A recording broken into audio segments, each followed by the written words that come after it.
Welcome to the Rise Above the Grind podcast. I am your hostess, the Consultress, bringing you amazing conversations from interesting entrepreneurs from around the world. Nothing's going back to normal.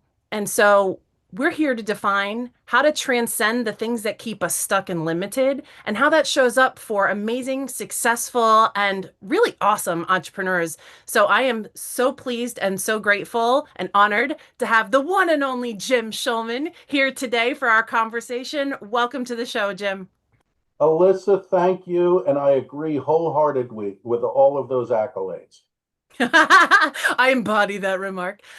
Yeah, so the thing about today's day and age is we're unwinding a lot of old programming in order for us to enter into this new age, this age of disruption, this new age of, this hybrid world. So a lot of the old thinking that got us here will keep us here if we're not careful. So we begin our discussion around, tell me what you define as the term grind. How does the term grind kind of hit your vernacular and your universe? I look at grind as the consistent application of work and effort, not inconsistent. In other words, through consistency, ideas pop up, tests pop up of what works and what doesn't work. Where I have not seen people be successful is if they have small spurts. They'll start something and they'll stop, and then they'll do something else and that will stop. And there was that marvelous phrase, the harder I work, the luckier I get. I would couple that with the harder and more consistently I work, the luckier I get. So I'll give you an example. The success is not somebody who posts on LinkedIn one week and then 2.5 weeks later they'll repost somebody else's thing. It's a person who is posting every single day or every single specific period where I can bank on it. And I think Mm, one of the issues comes down to trust. If I consistently see somebody doing something on a regular schedule, if they're always going to appear at a certain meeting, that I could count on them being there, it builds trust. And it builds trust through that. And it's partly that is a representation of the grind. I happen to love examples. A marvelous example is a friend of mine who has a very successful podcast. It's about cars and cars that are not terribly loved. Now, he's been producing this show for over a decade. It is dropped 9 a.m. on Mondays. Every Monday, every Monday since 2014. wow. Now, he might mix up the type of discussion once in a while, and he has a co host, but you could set your clock to 9 a.m. and this will drop. Here's what happened the first year or two when he was doing this consistently, a couple of people would watch. He was a little concerned about it, and a friend of his said, just do it because you like it, but do it every single week so that Yeah. people can see it. And one week he woke up and suddenly this dumb video that he did had 350,000 views, which Yeah. started his business. He's now close to 1 million subscribers. But the grind for him is that every single week there's another video, and those videos are 10 to 15 minutes long. So So I go ahead. can I just I love the consistent application piece. So, when I think of grind out there, this hustle grind culture of like almost like to depletion. But what I've heard in your reframe and your definition of grind, it doesn't have to be to that extreme.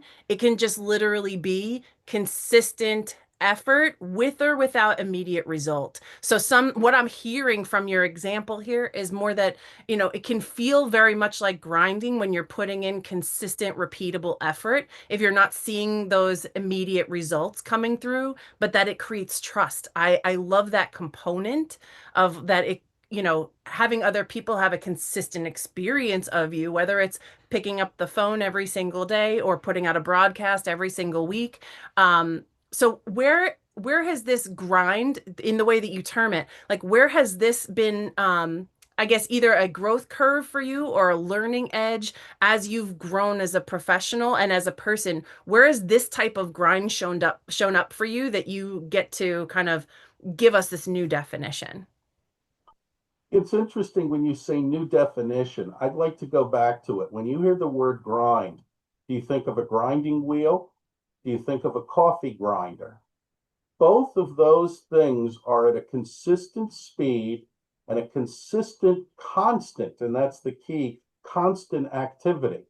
So Hmm. through grinding, you wind up with achievement. The coffee is made.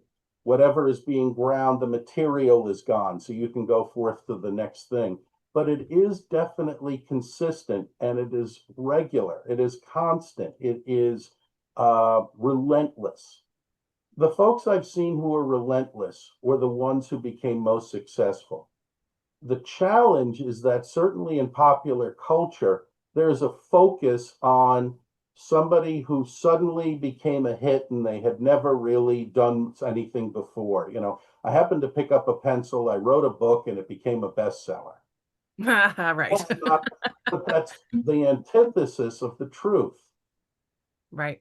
So If it's you the look pop at it, culture, the pop culture definition of like the one hit wonder, the overnight millionaire. They're not seeing the layers of consistency and trial and error and the things that sometimes you work at consistently that never even bring you results that you have to let go of in order to consistently do the things that do bring results.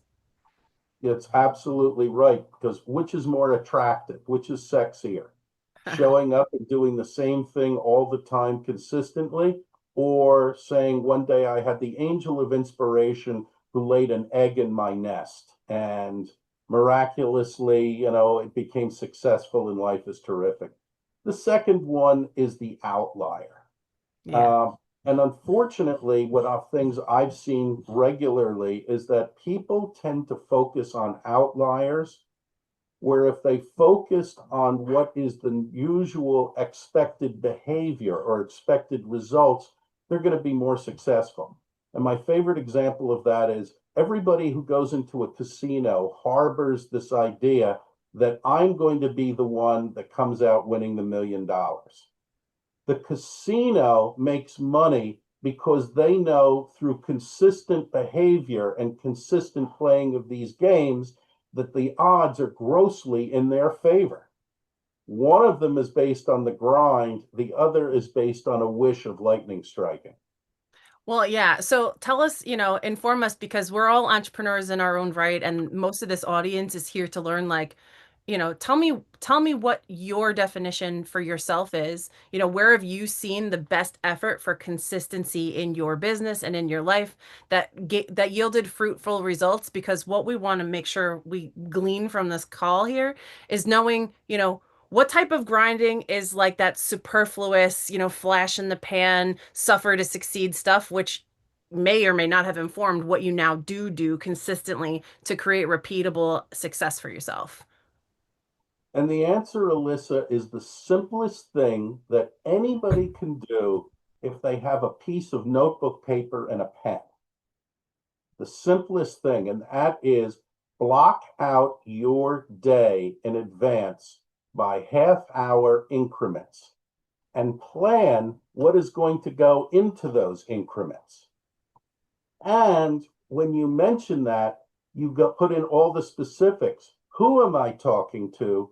What are we going to cover?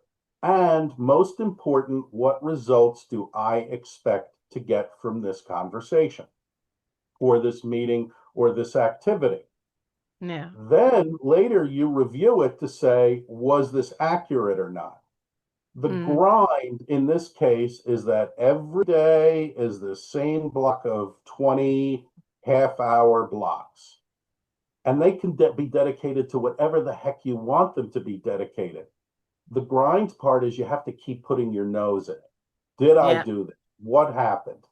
Because when you have a calendar that's reactive, like, oh, yes, somebody just said they're going to talk to me, or a scribble with something else, it's not forcing you to act deliberately. And by forcing yourself to act deliberately, a few things happen. Number one is you recognize how much time you're wasting because you're forced to look at it. And my analogy to that is losing weight. If you have 800 to 1,000 calories a day and you do it consistently, you will lose weight. Okay, you will lose weight. Are you counting those calories? Are you measuring what you're eating? Are you doing that all the time? If you do that all the time, you're going to lose weight. If it becomes a wish, like I did it for 3 days, but I did something else and there's an excuse, the excuses are the killers. Responsibility is what makes it successful. And the accountability. I love that you're like, hey, this is the secret sauce that has helped me to be most effective. And it's my 30-minute blocks with the who, what, and results. And then also bookending that with a daily review, making sure, did I get what I expected here? What are the follow-up items that I need to pay attention to? And yeah, it might seem boring or redundant to have the same framework and structure, but it's like any well-rehearsed performance. You rehearse it until it's automatic, and then all of a sudden you get to create art from it. You get to be in flow and more present because the structure is now habitual and taking care of it. I love that awareness. So tell us, how do you pay that awareness forward in your line of work? Could you be, I'm a little confused. What do you mean by paying it forward in How my do you, work? so this is something that you do for yourself. You embody this blocking out system and being regimented to the accountability for measurement. Do you use this same tactic and technique with your clients? Like are you using this in your business to help other people? Alyssa, a lot of it depends upon the individual and where their head is at and what they're willing to do.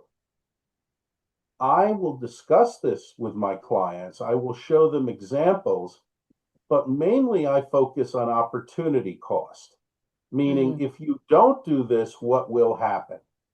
And if you don't do this and you tell me that the time just, took me away, my answer is you let the time take you away. You did not take responsibility for it. And hmm I'll give you an example. CEOs of major corporations have their days blocked out to probably 10 or 15-minute intervals. And if I'm meeting with you and I am the president of a major company and we're slotted for a half hour, at about 10 minutes to go, I get a notice or a knock on the door from my assistant saying you have 10 minutes, until completion. And if we get to the end of that time, the assistant will say, this is over. Miss Bikar, here's your coat and turn to me, do we need to reschedule something or what's being followed up? So it stayed that way. A perfect example is I had somebody who was supposed to attend a meeting yesterday, and I got a notice saying I can't attend because my current meeting is going long with L N N N N N N N and G. What that showed me is that this person is not controlling the conversation. The person is allowing somebody else to go long, okay? And there needs to be a point saying, what are we going to accomplish in this meeting? If it is going long, do we need to follow up? And how do we need to follow up? Yeah, right on. So, taking responsibility. I'll give you another example if it's I'm okay. going to take the meeting back from you right this minute. All right. Talk about controlling a conversation. Whoosh. Love that.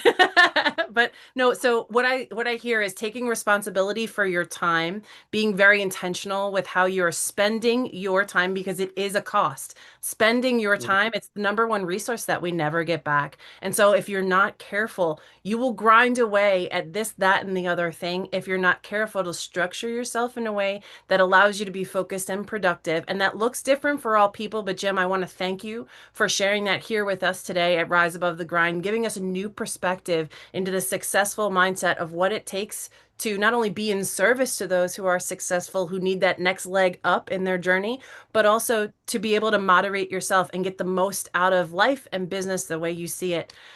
Thank you for being here in the broadcast room. If you are listening to this on the podcast, stay tuned. We have another amazing episode lined up for you. Don't go away.